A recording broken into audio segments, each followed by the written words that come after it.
Oh, well, say it again and say it and give me the complete definition. Sir, 'Cause Pythagoras theorem is used to find the length of the third side of a triangle. oh, of any triangle. All right. So let me see if I can say that again. According to this young lady, this sounds like Abigail. Is it Abigail? Yes, sir. You're saying that it is used to find the length of the third side of Of a a triangle. right angled triangle.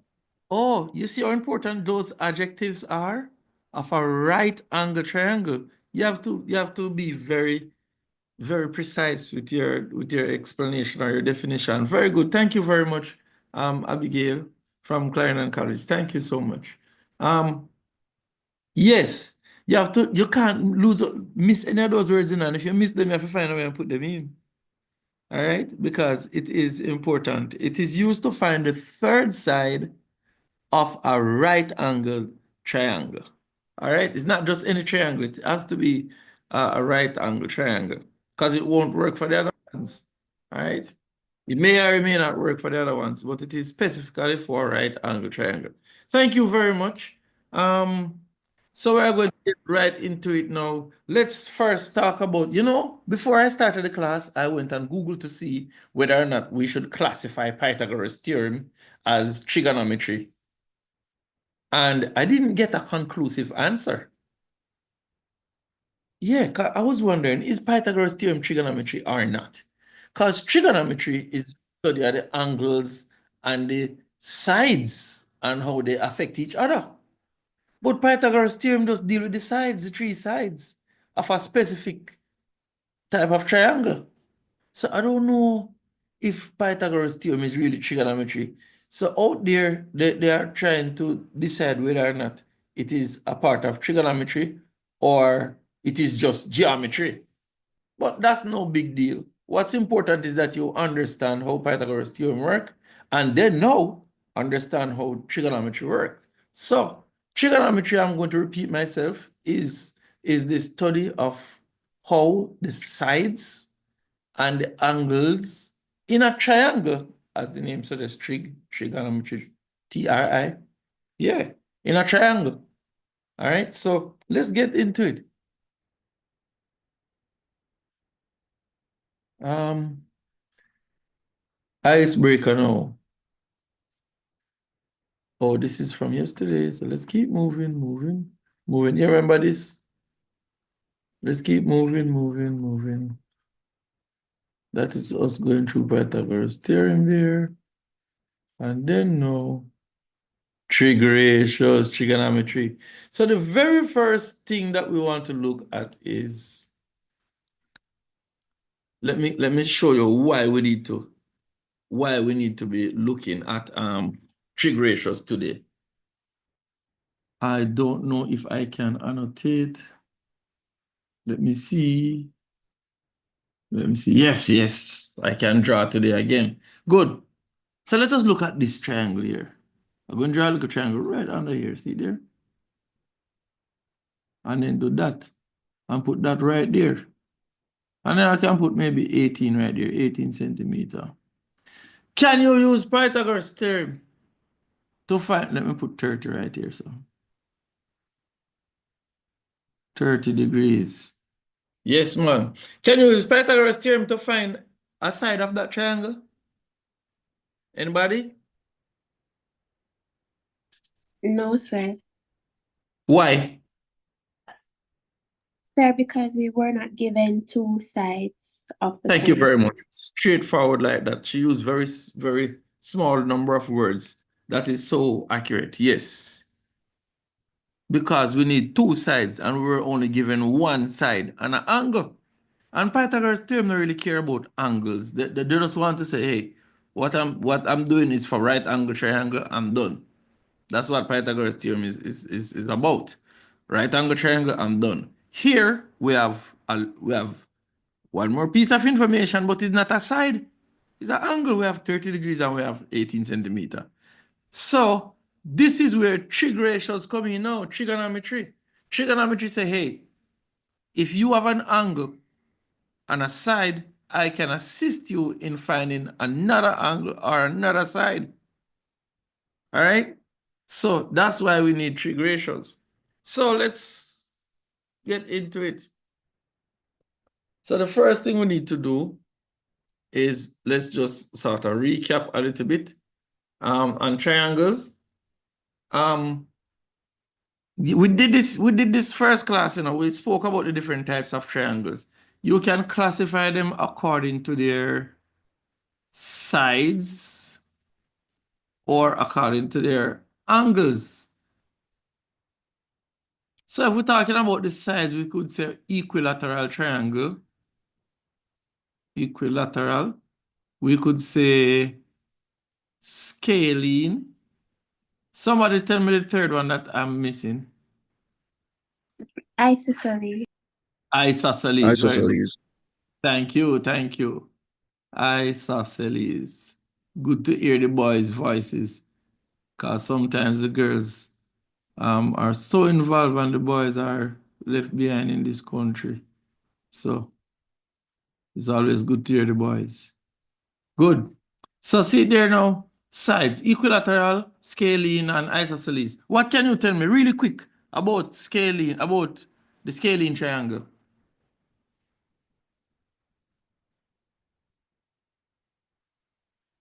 It's of equal sides.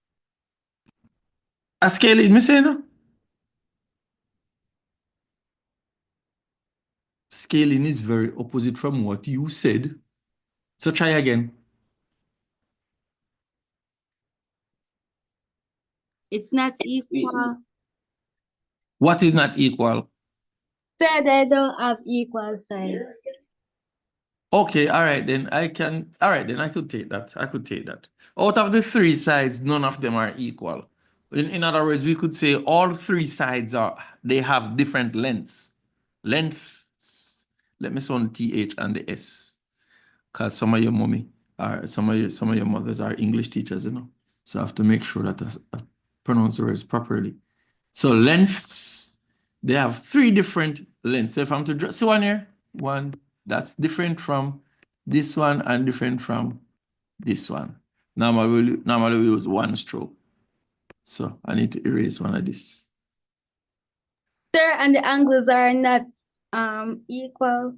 Yes, if they have three different sides, it's a given that we are going to have three different angles. Right. So that one would be a scalene because we have three different lengths on the sides. Can somebody tell me about the isosceles real quick? Quick and fast. Say, a triangle that has two equal sides. Thank you very much, sir. What else can you tell me? Since you're on the microphone, what else can you tell me about the triangle? It has two equal sides. What else?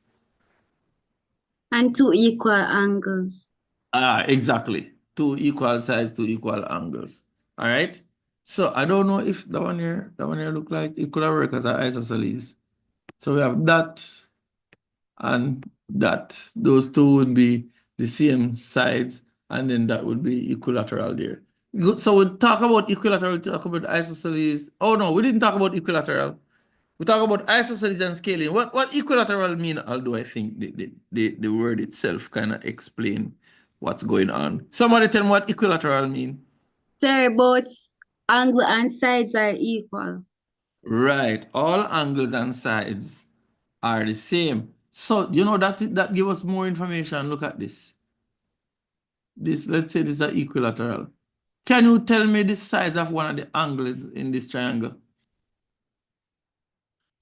I didn't tell you, but you should be able to figure it out since all the angles are equal. 60 degrees. Oh, you know that, brother. Because all angles in a triangle add up to 180 degrees. Thank you very much. Thank you very much, whoever that is, with that person there. Right. But, all angles in a triangle are up to 180 degrees. So this have a total of 180. This one have a total of 180. 180. All triangles, it doesn't matter what they look like. 180. So if this is an equilateral, then each of them would be definitely 60 degrees. So CXC expect you to know that, like just know that straight out of your head. Like how some of you know, say 6 5s are 30. Yes, angles in a triangle add up to 180 degrees. Right. All right, so that's that for each. Oh, we could also do them according to angles. Yes. What do you call a triangle that has an angle bigger than 180 degrees? Sorry, an angle bigger than 90 degrees. So sorry.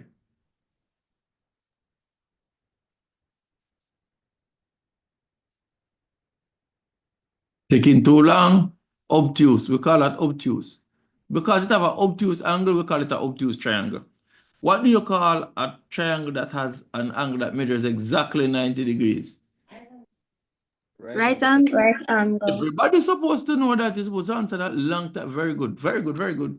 What do you call a triangle that that has all angles less than 90? Acute. Acute triangle, right.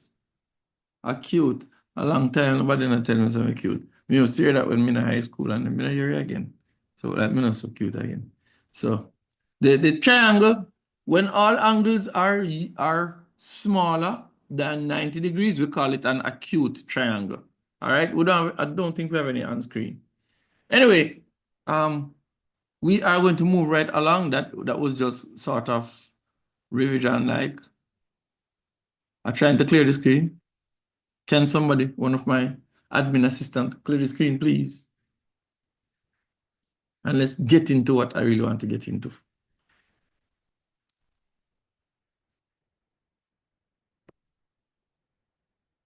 All right, all right.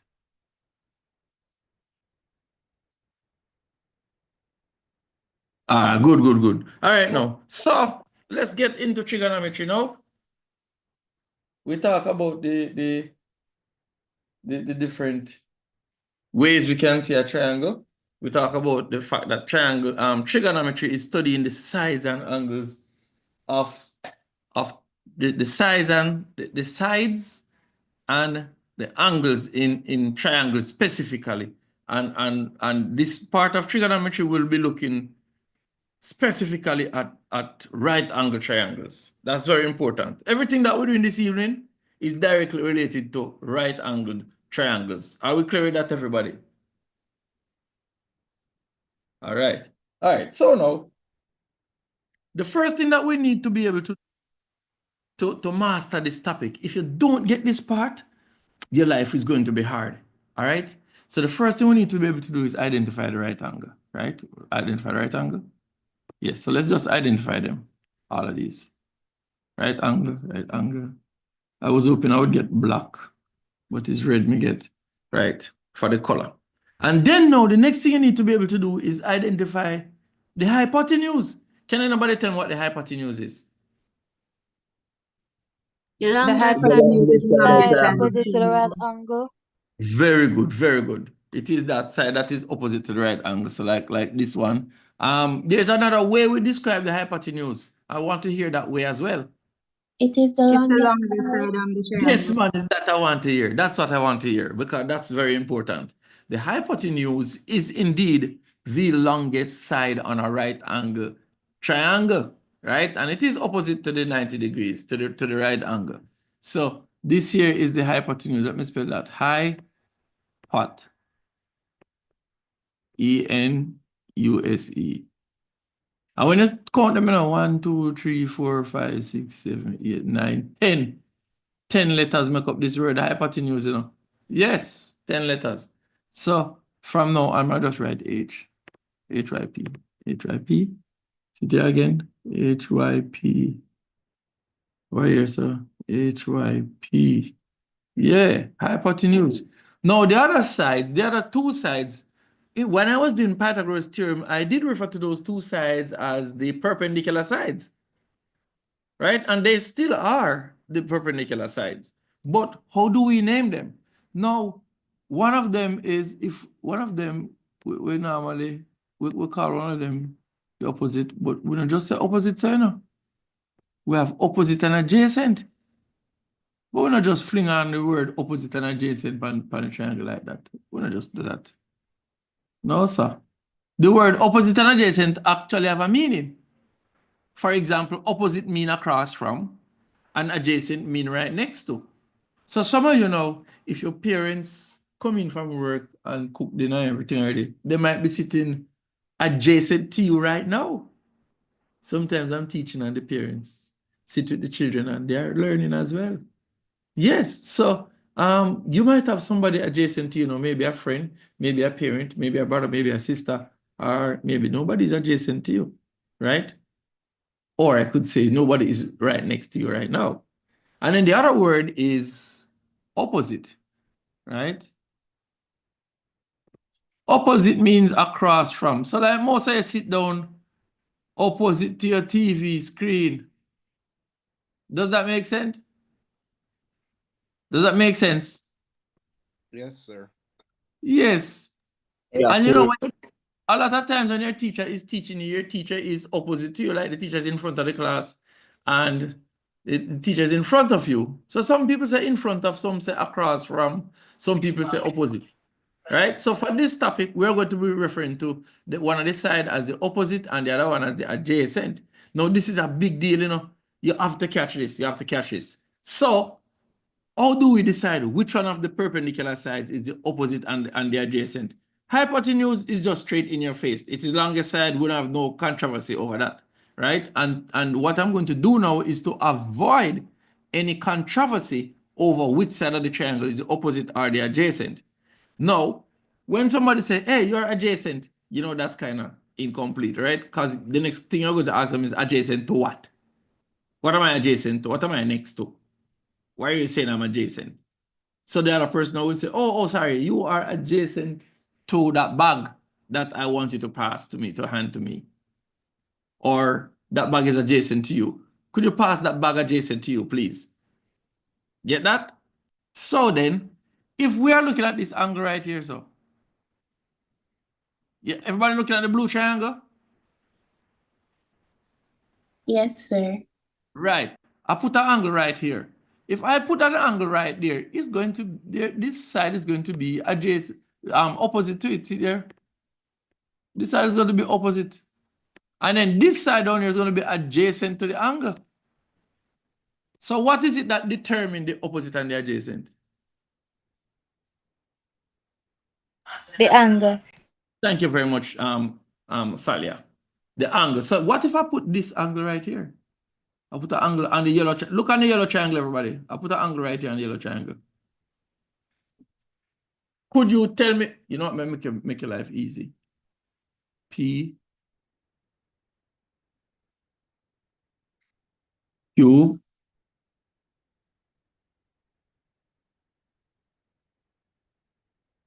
R. Yes, man. Use those letters now to tell me which side of this triangle is the opposite and the adjacent. Sir, PQ is the opposite and RP is adjacent. Very good, very good. Opposite and RP is the adjacent. Is everybody clear with that? So this here would be the, see there? It's across from, it's opposite. O, P, P, opposite. And then this one is right next to the angle. So it's adjacent to the angle. Can somebody use the word opposite and adjacent in a sentence somewhere, please? And it don't have to be maths, it don't have to be in mathematics.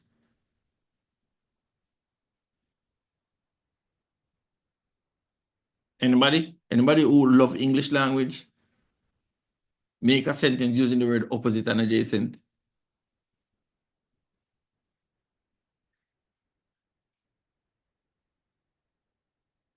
Hello? Nobody? Everybody shy? All right, I will make the sentence. I will make the sentence. At my son's graduation,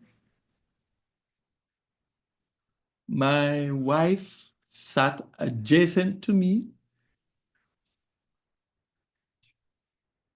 and we sat opposite from the stage. Or I could say while we were seated opposite from the stage. Can you imagine that? Can you think about that in your mind? Yes. So my wife sat adjacent to me, meaning she sat right next to me, and we were both seated across from the stage. Okay? That means we were right in front of the stage, you know, because we're proud of our children. Yes, that's how that works. All right, let me just check the chat. I think some people talking in the chat. Let me see.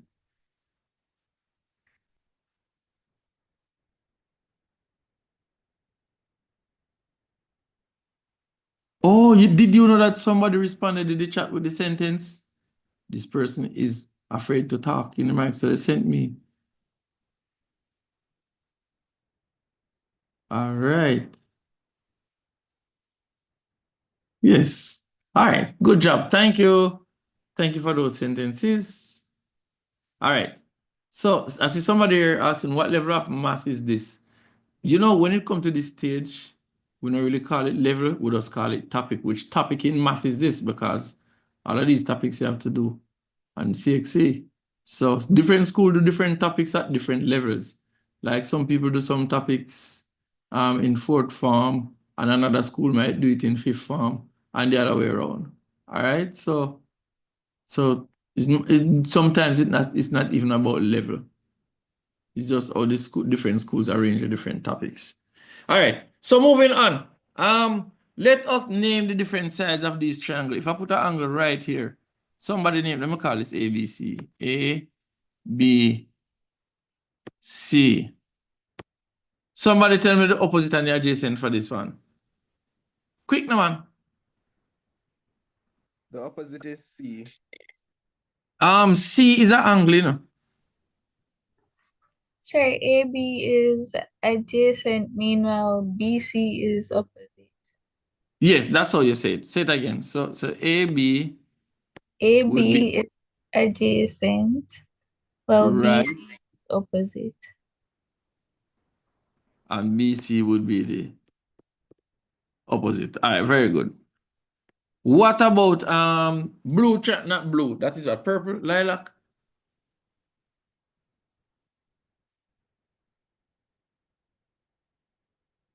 Tell me, call this we use ABC already. C, D, E. Talk to me now. Name all three sides on this triangle. The one over the right side, the blue triangle. Sir, CE is the CDI opposite and EDI adjacent. All right, that's correct. CD is opposite. And what did he say? DE? Yeah, All right, very good. Is adjacent. So what is CE? hypotenuse. hypotenuse. All right, all right, all right. Good. And you know what's funny? If you spell the word hypotenuse, you get 10 letters. If you spell adjacent, you get 8. If you spell opposite, you get 8. So you could use that to tell yourself that, hey, the hypotenuse is the longest side, and the opposite and the adjacent, they could actually cross each other, meaning one could be opposite and the other adjacent, or the other way around. That's actually how it works. All right, so I'm moving on now.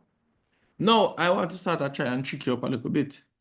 So pay attention now, you know. Pay attention. I want to change the color on my pen. But look like I can't change the color. So I will just go and work with it. All right. So I wanted it to be black.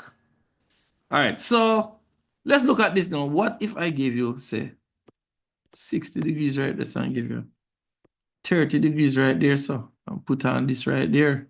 Good. Can everybody see that? Yes, sir. Yes, sir. Which side Yes, is the sir. opposite or the adjacent? Yes, man. Let's see what you're going to do now because I gave you two angles. Somebody thought, let me just put in L, M, N. Somebody talk to me now and tell me which one is the opposite, adjacent, and the hypotenuse.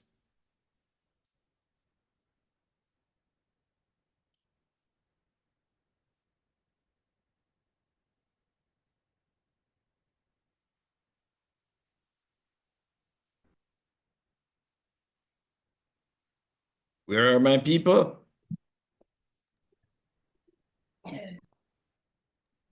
L LM is the adjacent for the angle of 60 degrees, and MN is the up wait the opposite side for the angle of 60 degrees.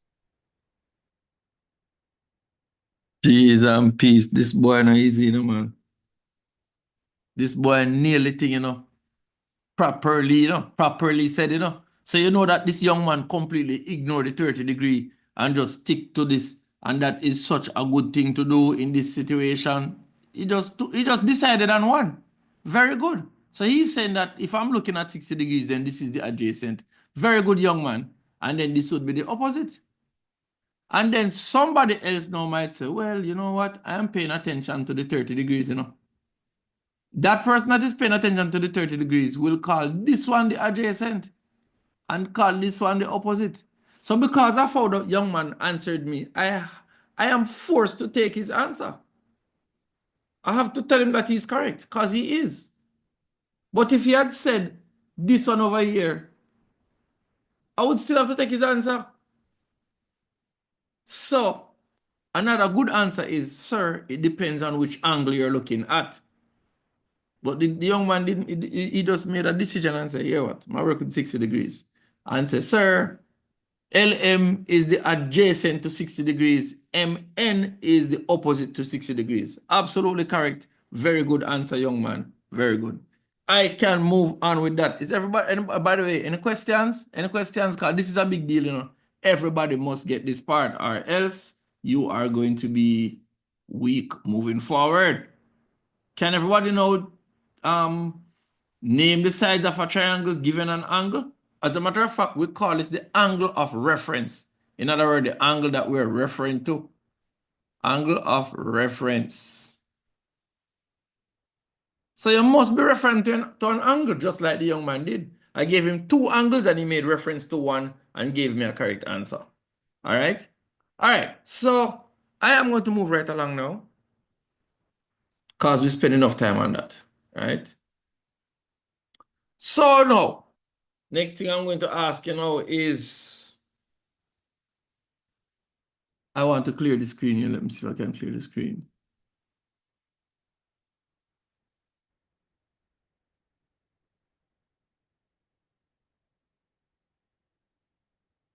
Good.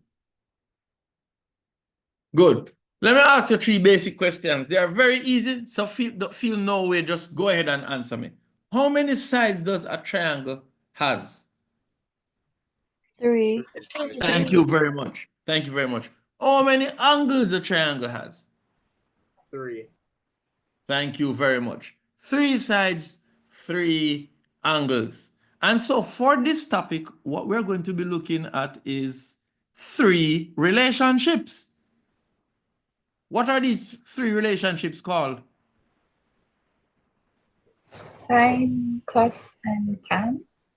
Yes, so you have an idea. Very good. It is called sine, cosine, and tangent. So a lot of persons don't understand how they're working, and then just fling it in the calculator and move forward. So today I'm going to show you how it works so that it can make sense to you. All right, so let's go. Good. Look at this now. Pay attention as much as you can. I was very deliberate about putting those red marks underneath the triangle. Let me put in some information. Can anybody know how to change the color? I want the color of my pointer to be black. I don't want it to be red. I want it to be black. But I'm not seeing I don't have the option to annotate, even though I'm annotating. You should have, Mr. Campbell, but look I'm again. looking. I'm looking for it, but I don't see it at all.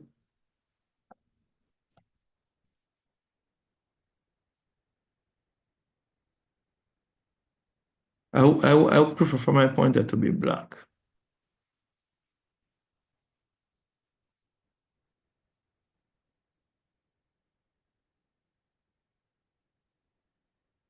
Ah, found it. I found it. Thank you very much. Thank you very much. All right. So see it here now. Everybody, please pay attention. So I am going to be looking at this triangle here, right? So let me put in. Yes, sir, what I put in there?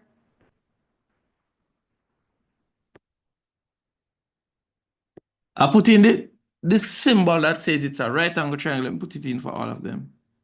And then I put in an angle of reference. Pay attention, you know, because this is easy. And then I put in an angle. The arrow there. Arrow there. Arrow there. Now, do you notice that the adjacent in this triangle remains the same for the three triangles? They're the Yes. same, they're the same length. They did not change. But you tell me what changed in this triangle. Sorry, The opposite height. side. Thank you. So the opposite changed to the opposite here. Opposite got longer. You see that? Opposite got longer and the hypotenuse got longer. Why do you think that happened?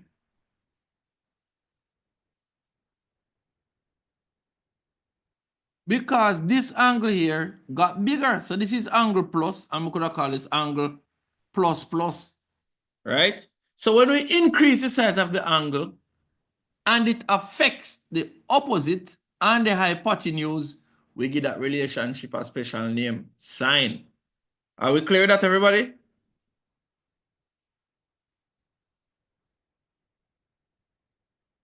So in this triangle, this diagram no business with the adjacent at all. The angle, when we make the angle bigger, it affects the opposite and the hypotenuse. So we say, hey, if you move the angle and the opposite and the hypotenuse is affected, we call that sine. What do you think is going to happen in the next slide? You tell me. As a matter of fact, I'm going to do this one. Look at this. This here is 30 degrees. This is, let's say, 18. This is definitely going to be 9. So sine is 9, sine theta is 9 over 18. What can you tell me about 9 over 18? 9 into 9, 1. 9 into 18, 2. Can somebody convert this to decimal at 0.5? Yes, sir. Yes, man, it's 0.5. So now, let's say we didn't know what. Yes, let's take this out. We know what the angle is. The angle is indeed 30 degrees.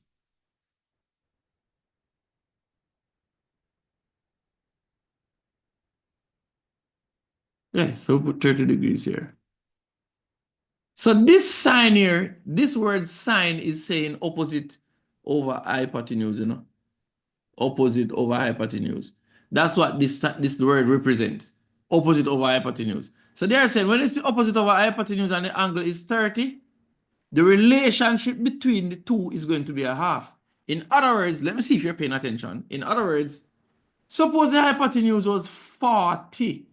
What would the opposite be?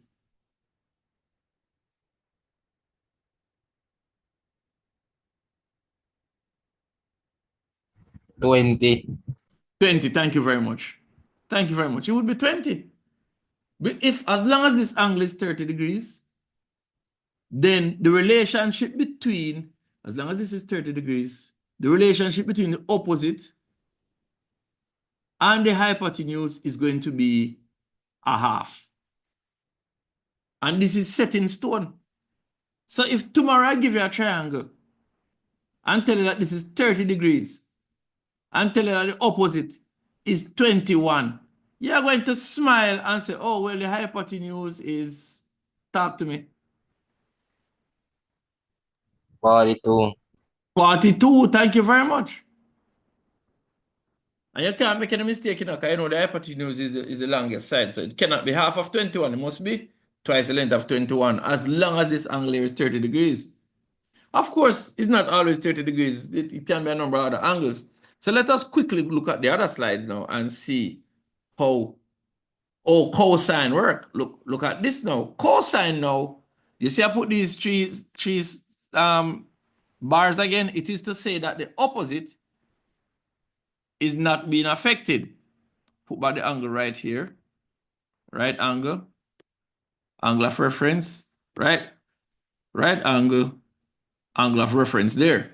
So what's going on here is the hypotenuse, it got longer here. It moved. And when it moved, the adjacent also moved. The adjacent also got longer. And then the same thing happened again in the third triangle. So therefore, these are the two that are being affected. So whenever the adjacent and the hypotenuse are affected, we call that relationship cosine. And if you move the angle, this is going to move. This will be affected. The relationship will be affected. So as long as you see the word cosine, you have to just think opposite, hypotenuse. Adjacent. Cosine is adjacent. Hypotenuse. Sine would be related to opposite and hypotenuse. Everybody clear with that? Somebody answer me, please. Yes, sir. Yes, sir. All right? Yes, sir. So I'm not taking any long time with that because I think you get the general idea of what's going on. Let's look at how tangent is affected. All right. So tangent now, I can't manipulate this, you know. But this, I had this red bar there because when I put red bar there, it's supposed to measure the same length up there and the same length here and the same length right here. That's the general idea. But I can't do it in the middle of the slide. So I'm going to just leave it there and we'll move on. Right? So when you affect this angle here, the hypotenuse remain the same and the other two sides affected are the opposite and the adjacent. That's how tangent work. So as long as they talk about tangent, they're talking about opposite and adjacent. That's the relationship they're talking about. If you move this angle, if you make the angle bigger, it's going to affect the relationship between the opposite and the adjacent. Right? Of course, when we put that together, we call it SOHCAHTOA. You know SOHCAHTOA? SOHCAHTOA, right? And the so mean sine is responsible for the relationship between the opposite and the hypotenuse. That's the SOH. And then we have cosine is responsible for the adjacent and the hypotenuse, right? And then we have tangent responsible for the opposite and the adjacent, right?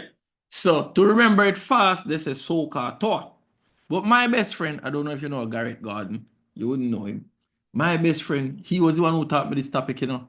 That's why I always encourage young people to teach each other, because when he taught me this topic, I thought it was so easy. I thought he was hiding some sort of, he was hiding the difficult part from me.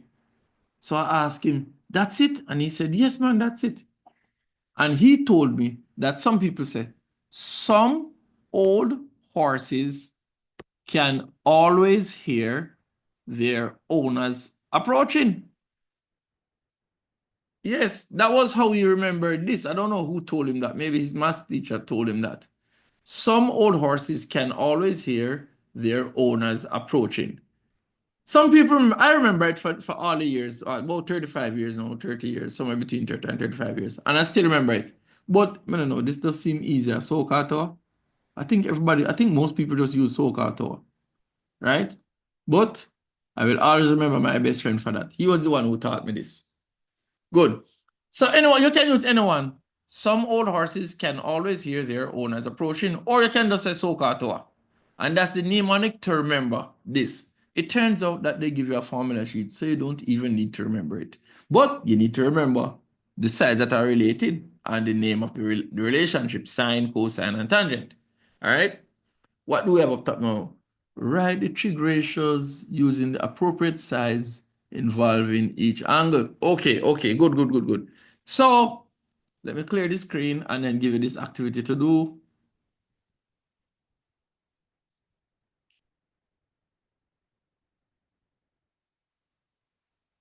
Good. Let us say this is triangle A, B, C, right angle, and that's the angle of reference. Let's say this one is P, Q, R. And this time, put the angle there, put the angle there.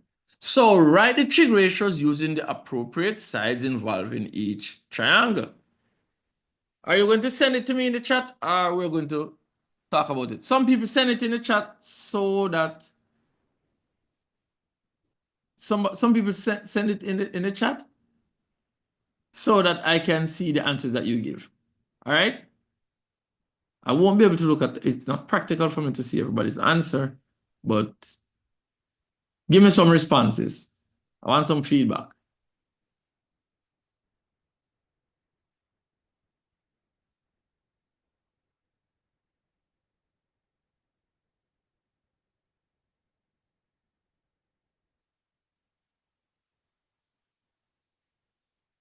Let me start you off. What I expect you to do is to say sine theta is equal to, somebody tell me.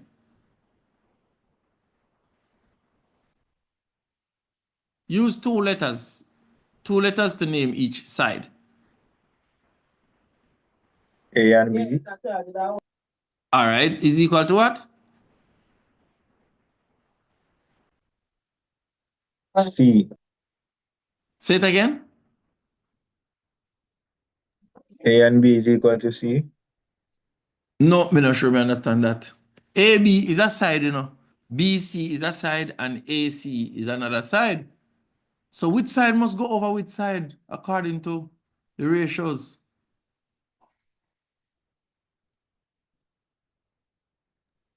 Sir, Sir, BC hold over on. AC. Who's going to go? Say it again. Somebody said.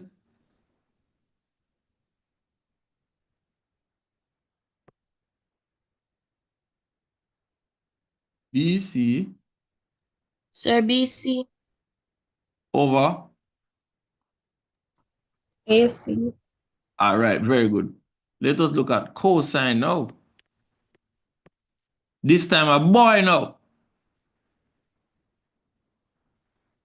Come boys, send in your answers or tell me. Is this time? Time? All right, time send in his answer. Let me look at that again. Time said, oh, time gave me the first answer. So cosine now time. All right, anybody else? I know we can do tangent down here. So tan theta for this triangle would be, come, talk to me.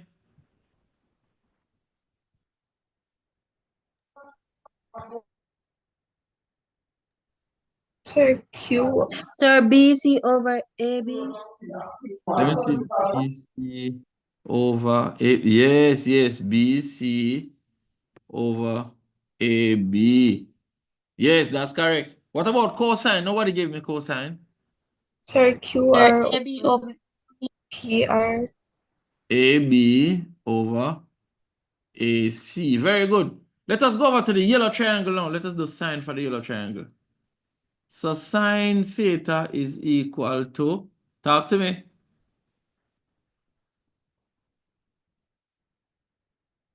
PQ.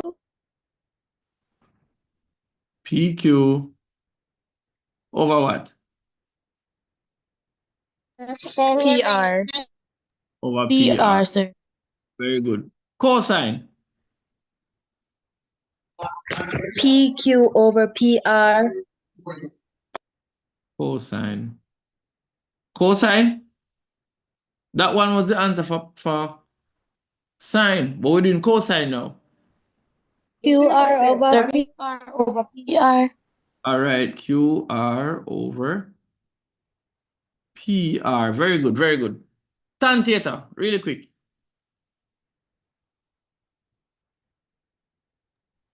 QR over PR.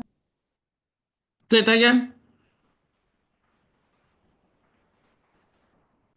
QR over PR. No, but we have that already. PQ, sir. PQ over QR. Oh, PQ.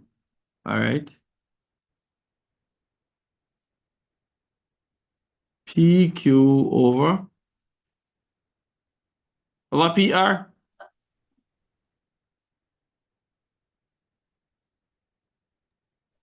Over QR. QR. All right. So yeah, is everybody comfortable with that? Which means that this here is the opposite over the hypotenuse. This is the adjacent over the hypotenuse. This is opposite over adjacent. This is opposite over adjacent. And this is adjacent over hypotenuse. And this is opposite over hypotenuse. Is everybody comfortable with that? That's a big deal, you know, you must be able to do that. All right, now, this time you're doing it the opposite way. Can you put in theta? Can you, let me put in this, put this in, put that in, so that we know that it's right angle triangle. So for purple triangle now, if we say that the opposite is, sorry, if we say that the sine ratio is 8/10 and tangent is 8/6, then can you label the triangle?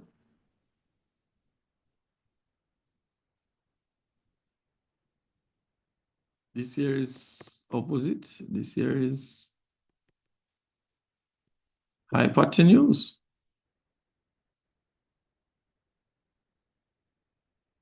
So where are we going to put this theta? We can put it on any side. Let's put it down here. If we put theta there, where would 8 and 10 go? Or 6 and 8? So it would be It will opposite go up.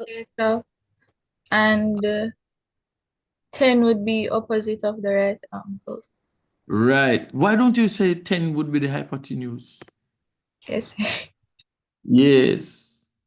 And then where would the 6 go? Down The there. adjacent. All right, very good. Let's do the yellow one. This time let's put theta up top and see how you do that.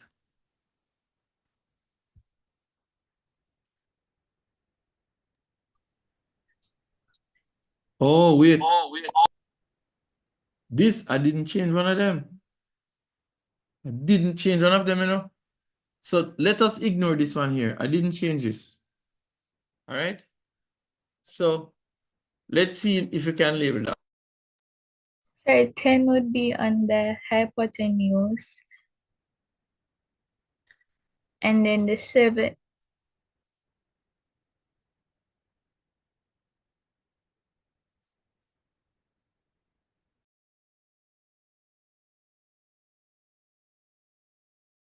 Seven would be on the side where the angle and the right angle is.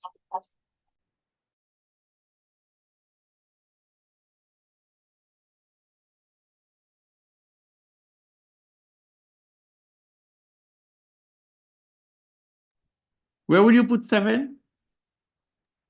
The side where the angle and the right angle is touching. All right. So you could say horizontal side or you could say vertical side, you know. Which of those you want to use? Vertical side. Thank you very much. Can anybody figure out what this side is?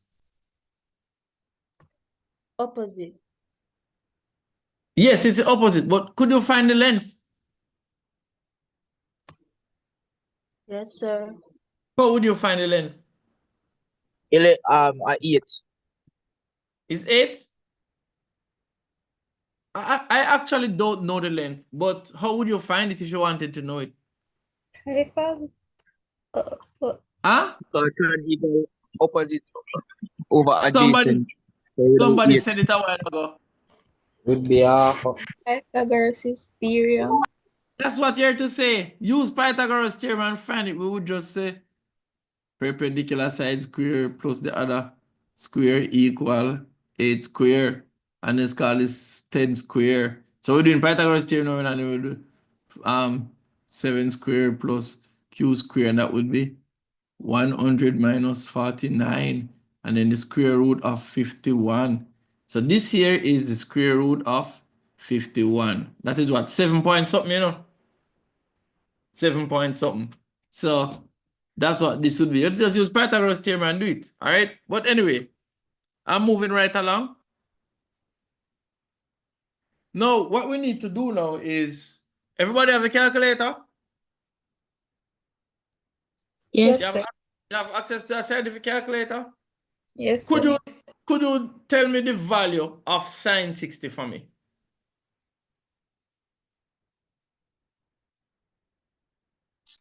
0.87.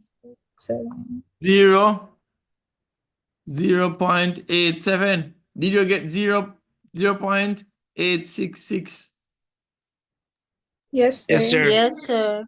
All right, so for this, give me 3 decimal places, because when you use the more decimal places you have, is the more accurate it is. Okay, so give me 3 decimal places instead of 2. So is it 866? The number after 6, is it bigger than 5 or less than 5? Less than 5. All right, so we'll work with 0.866. So that is the value of this. You know what this here is saying? This is saying that 1, 2, 3. This is saying 866 over 1000. That's the relationship. Somebody do sine 30 for me. Sine 30 degrees. And tell me what you get. Sir, 0.5. 0.5, 0.5. What is this telling me? It is saying that it's saying 5 over 10, which is reduced to a half. Half.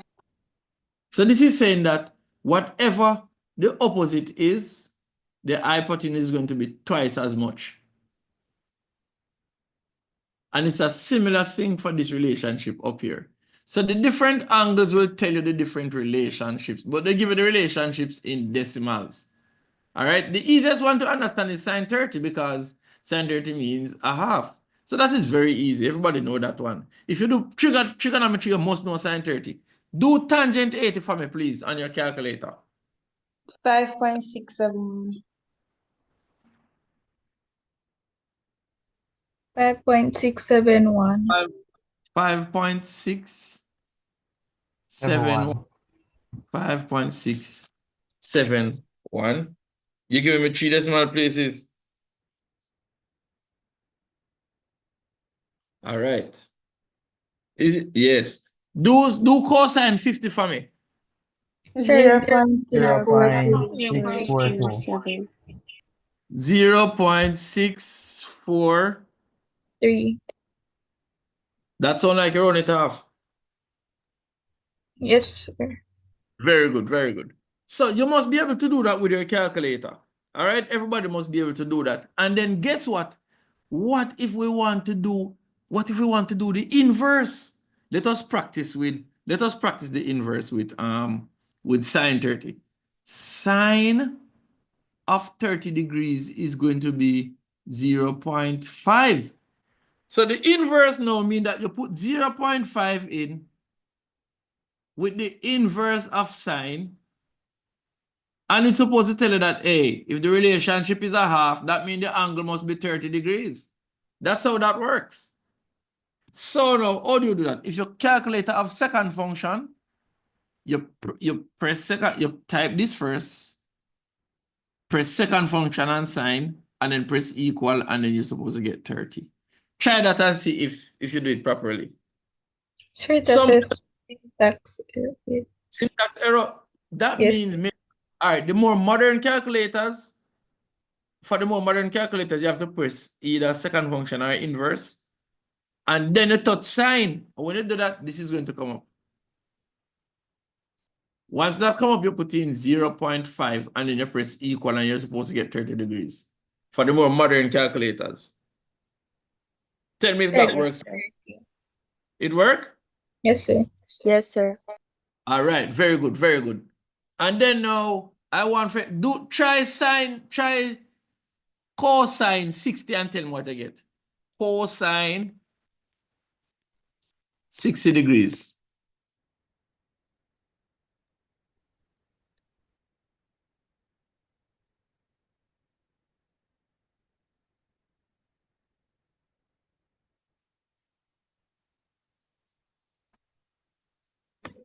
Zero 5. 0.5. Very good, very good. So what you notice? Cosine 60 equal to sine 30. You see that? Both of them give you 0.5, you know. Let me show you really quickly how that happened.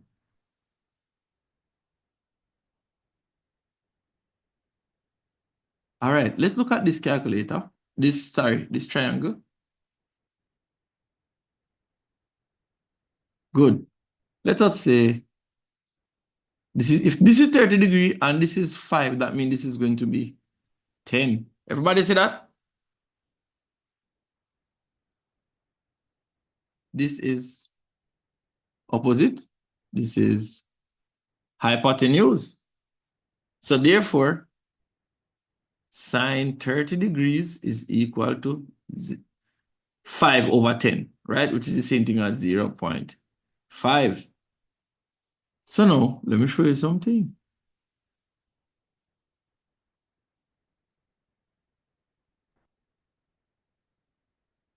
What if, by the way, let me ask you a question. If this down here is 30 degrees, this is 90 degrees, what do you think this angle is up top here?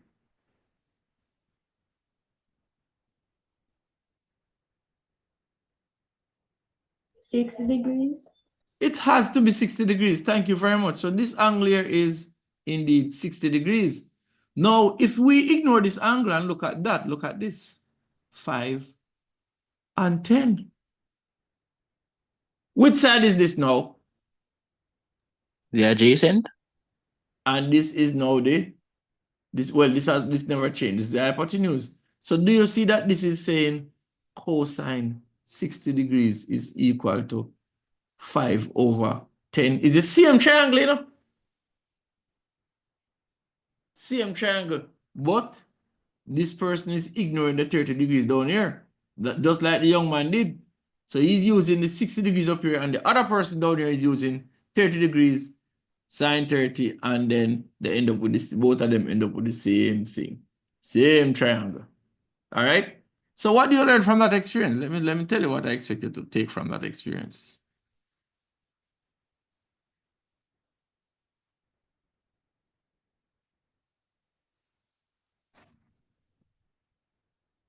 You need to understand now that that's why there's a sine and there's a cosine, you know. Soon show you, just a minute. Good. So for every triangle, you can choose to pay attention to this angle here or that angle up there. These two triangles are the same exact triangle. Or we use a word called congruent. So if this is ABC, ABC. But some people love the angle and the base, and some people love the angle up there. So you can just choose one and then label the triangle however you want. So if you're looking at this triangle, what is sine for this triangle is going to be cosine for this triangle, and the other way around. All right? Anyway, that's not so much of a big deal. Let us move right along. So see there, those are the results. What's important now is that you are able to do the inverse.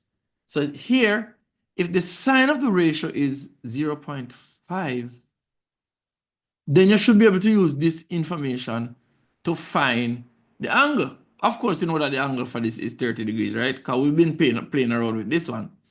So what you do is you type shift or second function and get the inverse of sine. You type 0.5 and the calculator will say, oh, that's 30 degrees. Now, use this moment to look on your calculator, look at the top of your calculator to look if you see a small d. That means degrees, because it could be something else, you know, it could be R or it could be G. And you certainly would not be getting 0.5 when you press sine 30. So always make sure that your calculator, you reset it because the default is degrees. And the best way to test it is to type sine 30. Or you can type cosine 60. Any one of them is supposed to give you 0.5. All right. Can somebody tell me what angle give this ratio?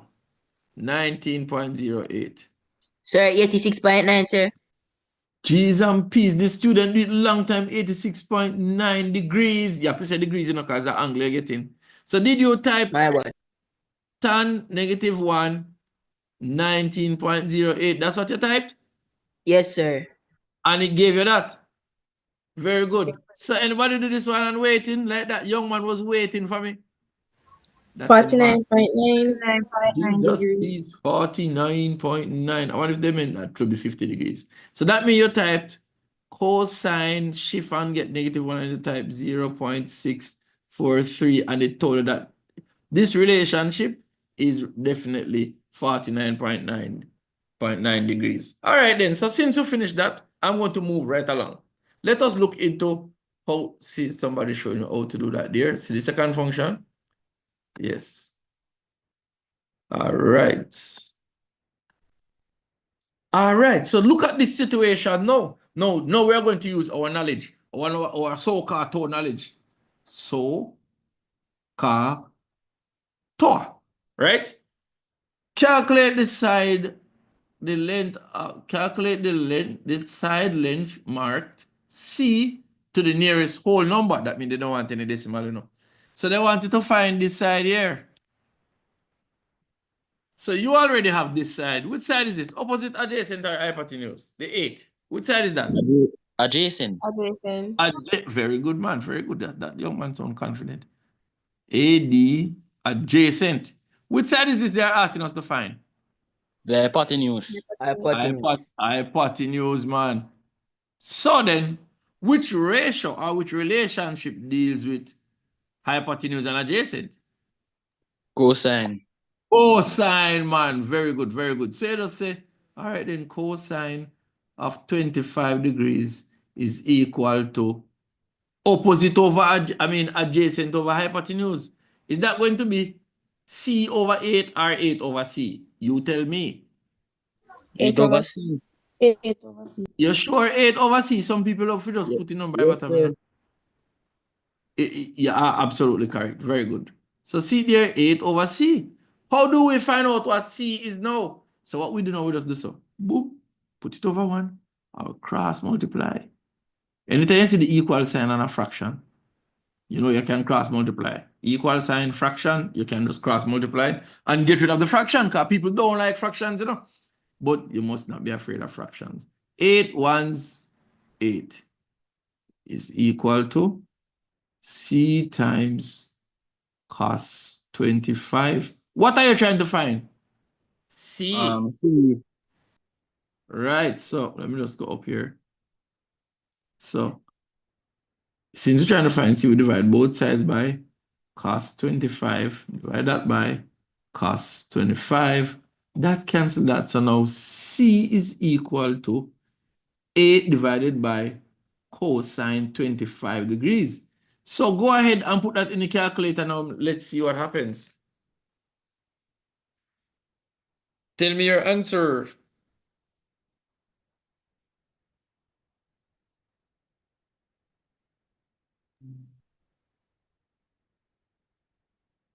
Sir, 8.827 degrees. 8.827. But they said that they want the nearest whole number, you know. So what are we going to say C is? 9. 9. 9. 9. Very good. It's going to be 9.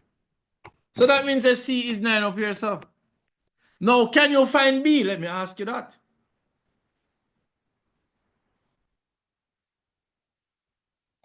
Yes, sir.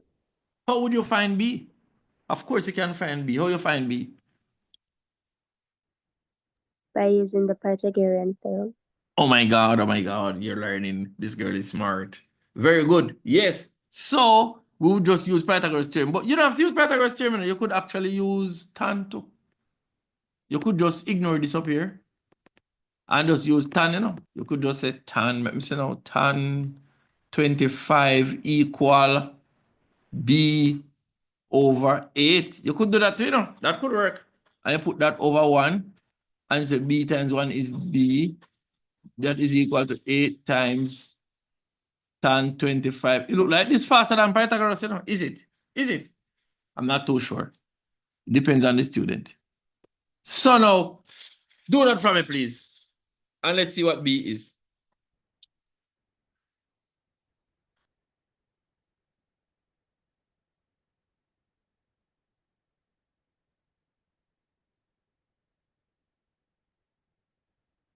Sir, 12. That's a crazy answer, mister. 12. You know, see, 3.73. it cannot go. 046. Why is that? Why is it that 12 is a crazy answer? Let me put this Sir, there. because the Because hypotenuse it's larger than the is hypotenuse. Thank you very much. Thank you very much. Thank you very much. I have a lot of soldiers defending me, you know. Yes. and If you said 12, if you said 12, I don't even have to look at your book because 12, it cannot be bigger than the hypotenuse. So I heard somebody say 3.7. 3.7. So B is 3.7. Yeah. And we could use Pythagoras theorem and I would just say 9 squares what? 81 minus 64. And then we find the square root of that answer.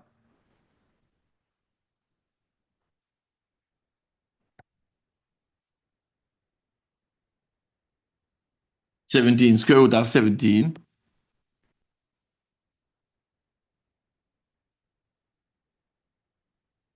This is 4.1, you know. So if we use Pythagoras theorem, it will be 4.1. So one of these answers have is going to be more accurate than the other. All right. Anyway, that's how we would be using the trig ratios to find different sides or angles. Let's see what else we have here on this. So see this person work it out here. See it here. They did this. Right? And they times both sides by C. That's the same thing as cross multiply, you know. Same thing. Right? And then they divide both sides by C there, by that, and leave with C, and we do this division, and then see the answer right here. All right. Nowadays, you can just move straight from this, go straight to this, because you can put this in the calculator. You can say 8 divided by cosine 25. You can do that. All right. Let's look at what else is there. Let's look at this one. This time now, we're asking you to find the angle. Yes, man. So first of all, you need to look and see which two sides are given to you. So let's look and see which two sides are these. opposite and adjacent. Adjacent. I encourage my students to just label them, you know. Which one is the opposite and which one is adjacent? You tell me. 5 centimeters is It's opposite. the adjacent. Say it again. 5 centimeters is the adjacent and 8 centimeters is the opposite. That's correct. You're asking me, you're telling me. I'm telling you, sir. Very good, very good. Very good. So that's it. So which ratio deals with opposite and adjacent? Tangent. Tangent. That means we're going to say tan theta is equal to 8 over 5 or 5 over 8. Which one? Some student mix.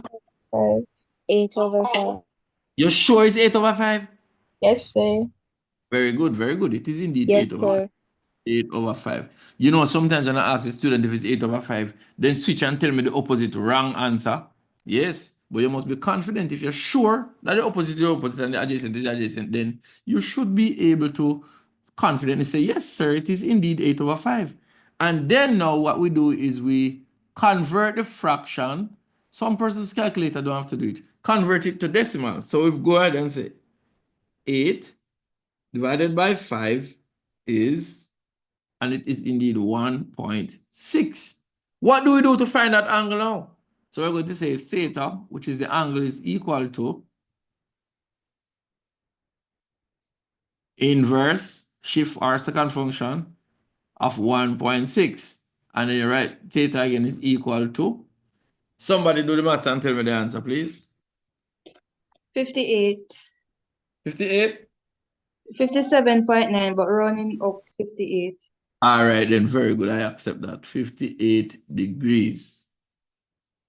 All right. These persons sound like they're in tune to this class. Good job, good job, good job. All right, let's keep moving. See there. That's done. All right, no. So now that we have done that, that's kind of a crash course. You know what? You look at practice, you know? You need to practice. I want to give you one to do by yourself. Really quick, you have to do it quick enough because time is going. All right, so see a triangle here. I'm going to turn a triangle like that to try and mash up your head. But that's not going to work because you guys are confident. Let's say this is 40 degrees. And let's say this is 18 and you must find x. Yes, man. See if you can find x.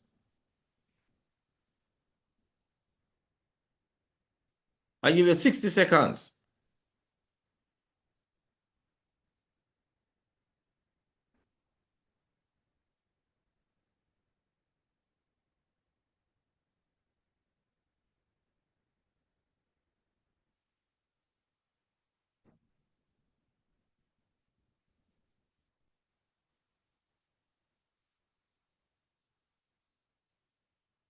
Everybody try and find x in this red triangle.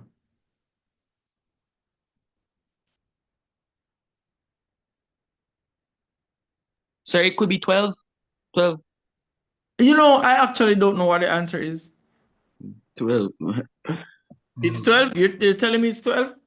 Yes, sir. If you're on it Let's- up. 11.5. 11.5. Some people say 11.5. That's pretty close. That sounds like you guys are doing the right thing, or you know what you're doing. So let's find, and you know what? It's a possible answer because it's less than the hypotenuse. If anybody said 19, 18.5, 20, 30, any number bigger than 18, I know you would be a crazy person. Oh my God. All right, so let's go. So let's first of all, let's name the sides, right? Let's name the sides.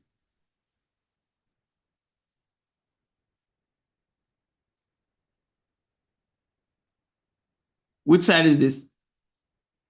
Hypotenuse. Hypotenuse. Very good. Hypotenuse. Hypotenuse. Which side is this? Opposite. Opposite. Very good. That's important, you know, if you don't know that. After a while, you don't have to write them, you know, you can just look on a triangle and do it. But it's good for you to write it out so that you don't make any mistakes. Because sometimes when you're moving fast, you're likely to make mistakes. Which ratio deals with the opposite and the hypotenuse? Sine. Sine. Thank you very much. Sine. So it says sine 40 degrees is equal to x over 18 or 18 over x? X over 18. Very good, very good. X over 18. This one worked out very easy.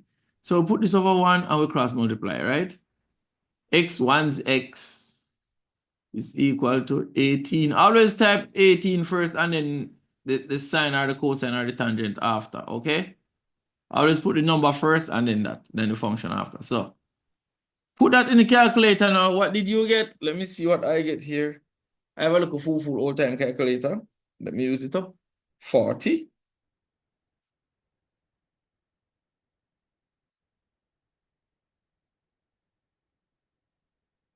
I got 11.57. 11.57. And somebody earlier on rounded it off to the nearest whole number and said 12.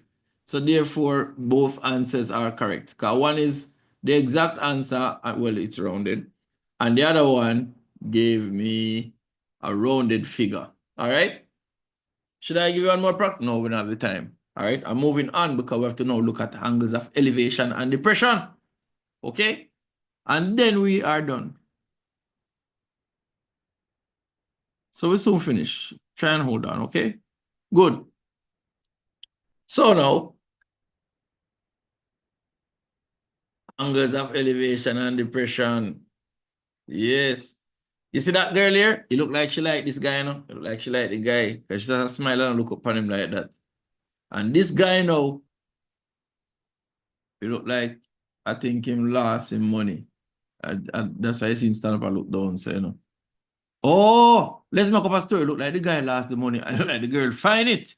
Yes, man. Anyway, the point of this is that you should be able to describe the angle at which they're looking. Now, normally shouldn't be looking up, should be looking across like that, right? But now she's looking up. So when people look up like that, we refer to it as an angle of elevation. Everybody see that? Yes. And see the guy would normally be looking across like that, but he is looking down. So since he's looking down, we refer to that as an angle of depression. And you know, it's easy to remember because when people depressed, they always look down. You know that? As a matter of fact, some persons literally say, hey, why you look so down? They literally use the word down. So why you look so down today? In other words, you look depressed. This is called an angle of depression. So if you're looking down, it's an angle of depression. If you're looking up, it's an angle of elevation. Now, let's bring that into real life some more. With the draw. Good. Here we go. Here's a diagram here that we can use. So this horizontal line here is the regular, what we call regular line of sight. Line of sight, meaning you looking horizontal. Normally you look your height, right? People don't really walk and look up in the sky, right? A pig are the only animal we don't walk and look down. Pigs are always looking at an angle of depression, it seems to me. And I think they are unable to look at an angle of elevation. That's what I heard. All right. So here you can see this man right here, or this little boy, this person, looking at an angle of elevation because the person is looking up. And I like to tell my students that elevation, they don't make elevators to come down, you know.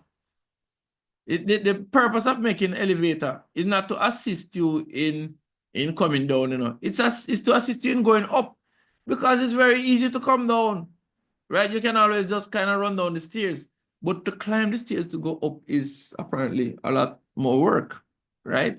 So the elevator was made to assist us in going up. So if you have some furniture upstairs and you want to get them down, you know, you can just push it down the stairs, make it roll and broke and mash up and it reach down. Yeah, that's a joke. But it's easier to go down with it. You can just tie something on it and hold it and it just slide itself down, right? But to go up now, we have to call about 5 people and tell them to hold it. So what to do? We make an elevator. Angle of elevation means that you are looking up, right? So those of you who are up at the 5th form block, persons downstairs have to look at an angle of elevation to see you up there. And you up there, let's say you're up at the 5th form block. This is not a 5th form block. And you want to look, you have to look at an angle of depression to see people down there. You ever hear somebody say, me, I make 4? Meaning you look in my eye, I look in your eyes. We see each other. Whenever you're downstairs and you're looking up, if you look at an angle of, let's say, 50 degrees, to look in my eyes, I have to look down. I have to look at an angle of 50 degrees to look straight in your eyes, you know. And that's where we get the Z angles from. See, there's Z angles. So whatever angle this is going to be the same angle right here. You know, some persons use the angle of depression as angle of elevation and still answer the question and get everything right. Later on, we look at that because they understand Z angles. See here? What's the right name for Z angles? Alternate angles. Right? That's going to come into play. All right, so let's look at what else we have there. So here we go again, another diagram of angle of depression. All right, so that's depression means that you're up somewhere and you're looking down, like on top of a building, from a helicopter, from a plane, from a cliff. These are the possible things that they put in the questions for you every year. Either a building or some flying vessel, whether a plane or helicopter. Or they might say on top of a cliff, you see a boat coming. Yes, they like to do that. They like to tell you about a boat coming on top of a cliff and you see it at an angle of depression. Now, I have to guard you against some of the errors that students make. This is where the angle of depression is. Do not put it underneath here. That is wrong. Unless you're going to say if the angle of depression is 30, that means this angle underneath here is 60. You can do that. But if I tell you that the angle of depression is 30, you cannot put it underneath there. It's not supposed to be under there. It's supposed to be right where you see it. Right? Angle of elevation is normally easy for everybody. They just put it in right there and we're done. Angle of elevation. So angle of depression have more errors in it. People make more errors with angle of depression. Usually the persons who don't come to class and they're trying to common sense out the thing, they make some silly mistakes like that. All right? So that's that for that. Let us look at how trigonometry get involved with this now, right? Let me clear the screen.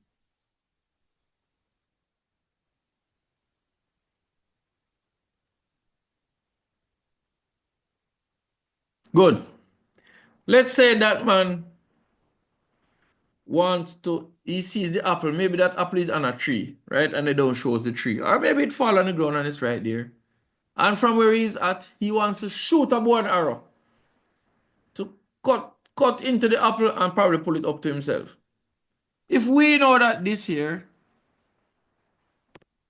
let's say we know that the height of this is, let's say, 20 meters. What length cord the man will need? Meaning this. What length cord will the man need to get the apple? Or another question could be, how far away from the foot of this thing the apple is seated? Let's look at that one. How far away from the foot is it? Right? So in this case now, if we know that he's looking at an angle of elevation, angle of depression of, let's say, I don't know, let's say 40 degrees. Then we know that down here would also be 40. Or some person might say, well, if this is 40, that means under here is 50. Because this and that would make 90 degrees. So if up top is 40, down here is 50. Right? So you can choose to use any one. So let's say we are using the Z angle, the 40.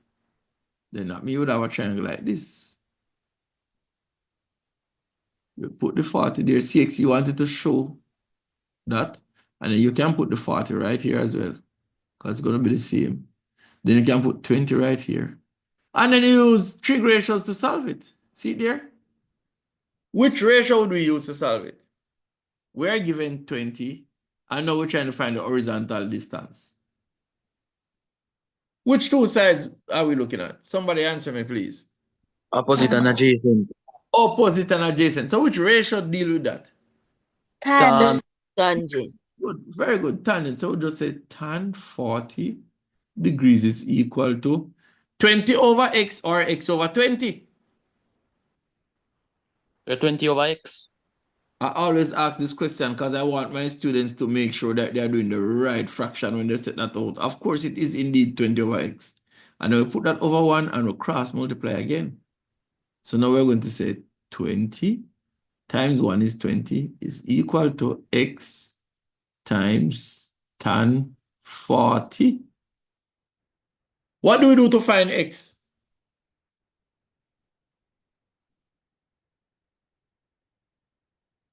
Divide by tan 40.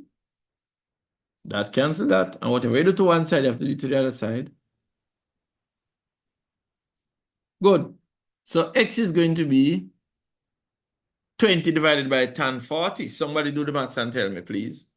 24. You got 24? Yes, sir. Yes, sir.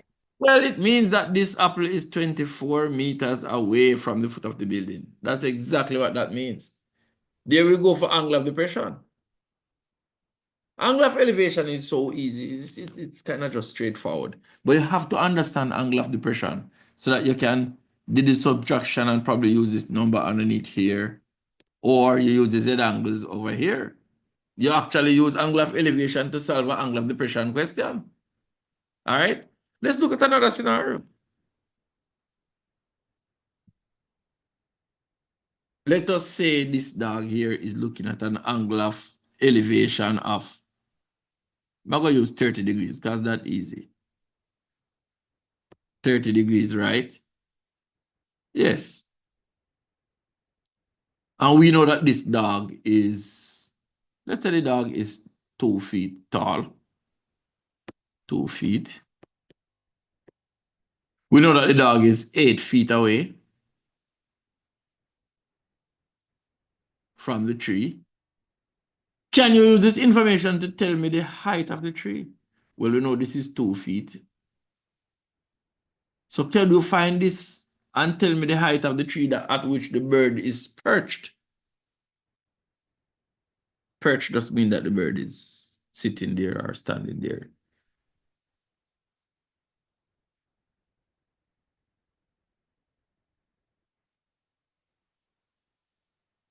Can you work that out, or should I take you through this one? I think this one's straightforward enough. Let me see if I can draw the triangle now without the bird and the dog. Draw the triangle like this. Put 30 degrees right here. Put 8 right there. Put in the right angle and then put X right there. So I want to find that height. We finish with angle of elevation and depression. You know, if you're able to do this, we finish trigonometry. We finish angle of depression. There is also bearings, but that's a totally different class. I'm sure Miss will tell you when that is happening. We have to end soon. So let's just go ahead and work this one out. In the interest of time, I'm going to go ahead and work it. So, which two sides are these? The 8 is which side? Opposite or adjacent? Talk to me. Adjacent. Thank you. X is which side? Opposite. Opposite. So which ratio is that? Done. Thank you. So tan 30 degrees is equal to X over 8 or 8 over X? X over 8. Thank you very much. You guys are on target, you know. And then now we say we put this over 1 and we cross multiply because it's a fraction and we have an equal sign. So now we have X is equal to 8 times tan 30. Somebody do the maths and tell me the answer.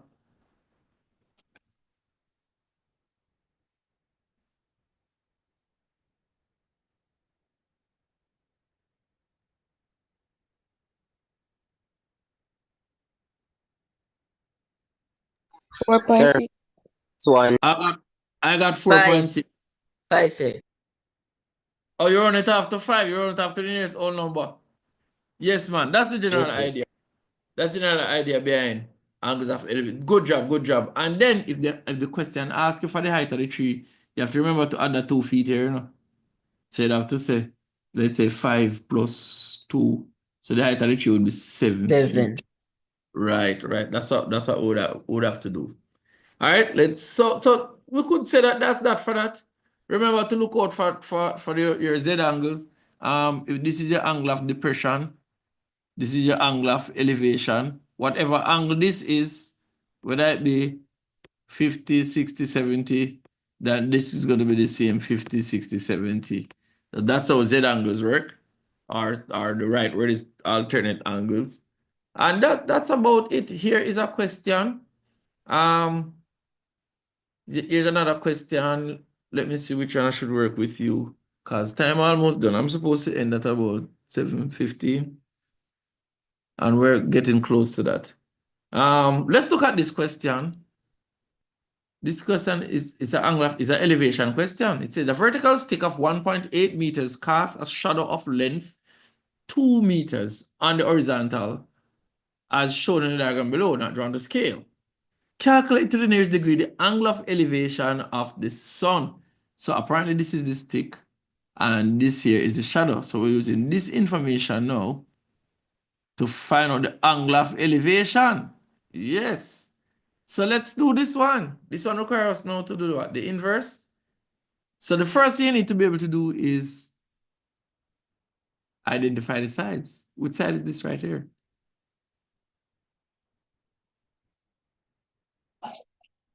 Opposite. Opposite. Very good. OPP. Which side is this down here? Adjacent. Adjacent. So which ratio is that? Tan. All right. So tan theta is equal to 1.8 over 2 or 2 over 1.8? You tell me. 1.8 over 2. All right. So now 1.8 over 2. you can just say tan theta. Most of you will need to put that in the calculator. Just say 1.8 divided by 2 and convert that to decimal. Equal 0.9. And then what do we do to find the angle now? The inverse. Talk to me now. Inverse. Sure. 42 degrees. That's what I just got on the calculator, 42 degrees. So that means the angle of elevation here would be 42 degrees. All right. So that's the general idea. That's the general idea behind. Oh, see, somebody did it there. That's the general idea. Here's a worded question. Just checking in on my administrators. Do I have time to be doing these worded questions with them? We can go to 7:30 if you don't mind. All right. So since Okay. you're here, done so much, let's just go ahead and work this question here. So we can work one more question and then we stop. All right. So this a ladder is leaning against a vertical wall, makes an angle of 20 degrees with the ground. Right? Whenever you talk about wall, just draw a rectangle like this. Just go ahead and draw a rectangle and always draw a level ground like this. Right? So they say a ladder is leaning against the wall, just do so. And just draw one ladder. And just do so. Boof, boof, boof, boof, boof, boof, boof. So the ladder there leaning against the wall. You don't need no fancy, don't spend all day drawing. Just do a little sketch. Like what I have on the screen here. And if it is vertical, that means it is 90 degrees with the ground. Good. A ladder is leaning against a vertical wall, makes an angle of 20 degrees with the ground. So see there? 20 degrees with the ground. The foot of the ladder is 3 meters away from the wall. So that is what? 3. See the foot of the ladder here? Foot of the ladder right here. And this is the wall. All right. So it is 3 meters from the foot of the wall. Find the length of the ladder. So you see, one side, one angle you get, well, actually it's 2 because it's a right angle triangle. So what did they say? Length of the wall? Oh, the length of the ladder, because that should be height of the wall. So this says find the length of the ladder. Anybody did that yet? Work it out and tell me your answer.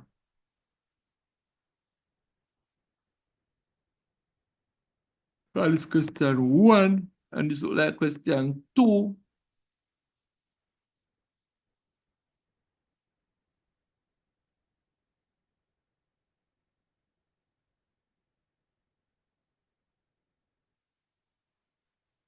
Three 3.19. Say it again. 3.19 meters. 30.19. 3.19. Oh, 3.19. 3.19 meters. All right, then. Let's just confirm that this young lady is correct. So if we want to find this, we'll call this X. And this look like, did you use cosine, young lady? Cosine, because this is adjacent and this is hypotenuse. So that means we're going to say cosine 20 degrees is equal to 3 over x, which is the hypotenuse. I don't have to use x, I could have just use h. And then I'm going to put it over 1 and cross multiply. So 3 is equal to x times cosine 20 degrees. So therefore, divide both sides by cos 20. So now,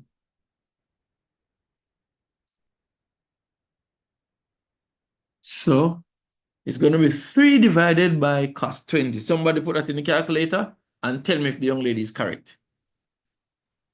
Yes, sir. She is?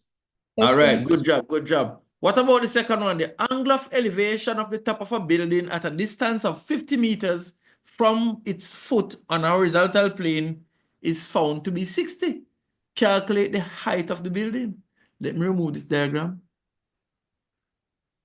There's another answer in the chat, 3.19 from Tahim. So That's correct, Tahir. That's correct. 3.19 is correct.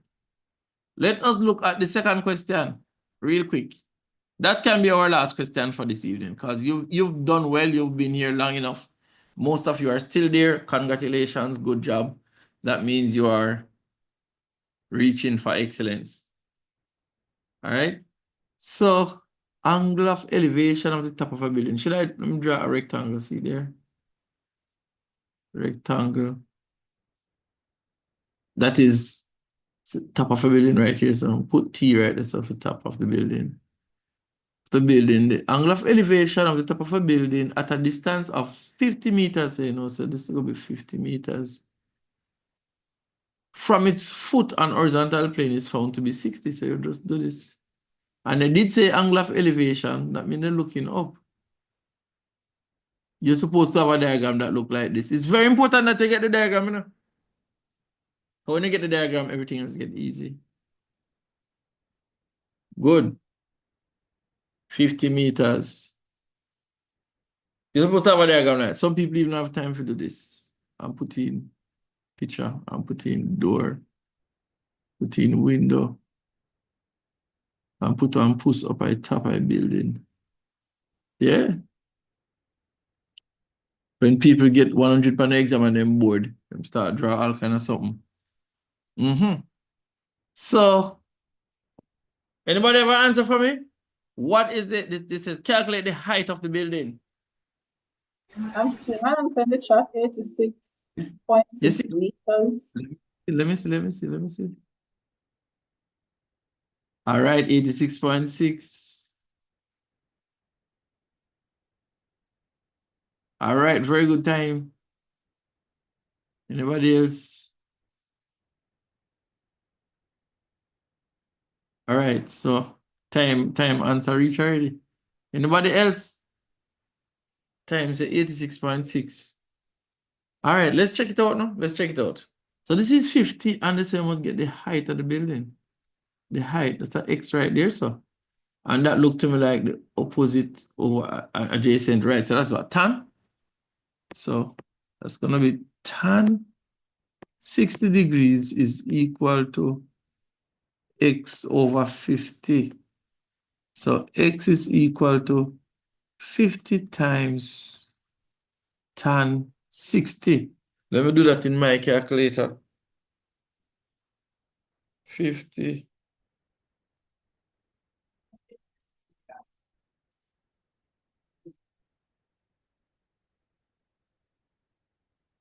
$86.6, Time know what he's doing.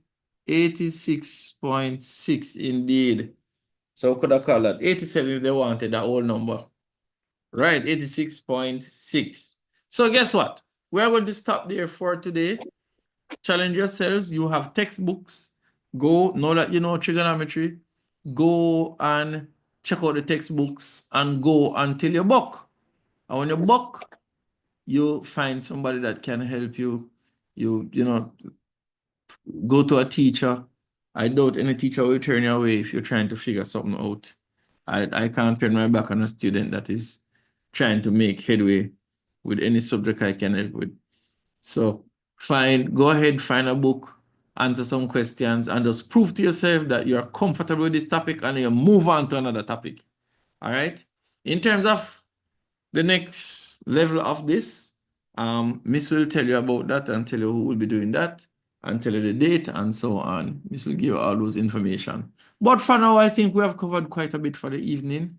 Thank you for hanging in there. Thank you for working with me. Those persons who were talking back to me, I appreciate that, because the teachers always sort of need a feedback from the students.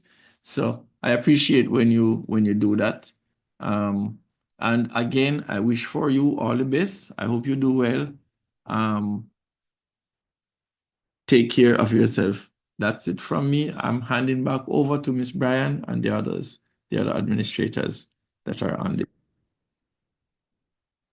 Okay, so I also saw answers from Akelia and Tabon, and they said 87 and 87 meters. So students, thank you so much for sticking with us for 725. And we do hope that from here on, we'll be practicing, and you're not going to stop, because you have a long way to go, but you still have a lot of information that you need to cover. And so we will meet again. We have one more session for this year, and that's next week, Tuesday. And we will be taking a break from trigonometry, and we will be looking at geometry. All right, more so where it involves circles. And let us say thank you again to Mr. Campbell for taking the time out from his busy schedule to come on tonight. We want to say thanks, and we appreciate it, sir, and continue to do the good work that you're doing in your school. And we are looking forward to having you again in the near future. So all the best to you, sir, and have a wonderful rest of evening to you and all the students. Have a good night, everyone, until Tuesday, when I will see you again. All right, so they're saying thanks to you, sir. You're welcome. You are welcome. You are welcome. You are welcome too, miss. Thanks for having me. And thanks for all those who came in support as well. Yes. Okay. All the best. Right. I am happy if you have benefited. You're welcome, students.